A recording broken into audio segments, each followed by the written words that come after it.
வியாழக்கிழமை அன்று மாலை 6:30 மணியிலிருந்து 7 மணி வரை ஏற்ற வேண்டும் என்பது குறிப்பிடத்தக்கது. இதற்கு ஒரு தாம்பாள தட்டை எடுத்துக் கொள்ளுங்கள். அதன் மேல் வாசனை மிகுந்த மலர்களை பரப்பிக் கொள்ளுங்கள். அதற்கு மேல் உங்கள் வீட்டில் குபேர விளக்கு இருக்கும் பட்சத்தில் அந்த விளக்கை வைத்து குபேரருக்குரிய பச்சை நிற திரியை போட்டு நெய் ஊற்றி தீபம் ஏற்றலாம். குபேர விளக்கு இல்லை என்பவர்கள் சாதாரண அகல் விளக்கில் கூட நெய் ஊற்றி பச்சை நிற திரி போட்டு தீபம் ஏற்றலாம்.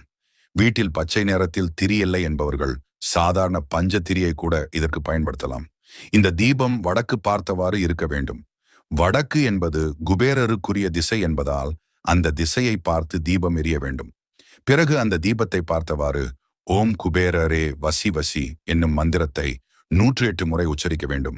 இந்த சமயத்தில் குபேரருக்கு ஏதாவது ஒரு இனிப்பு பொருளை நெய்வேத்தியமாக வைத்து வழிபாடு செய்வது என்பது சிறப்பு. மந்திரத்தை உச்சரித்து முடித்த பிறகு கற்பூர தீப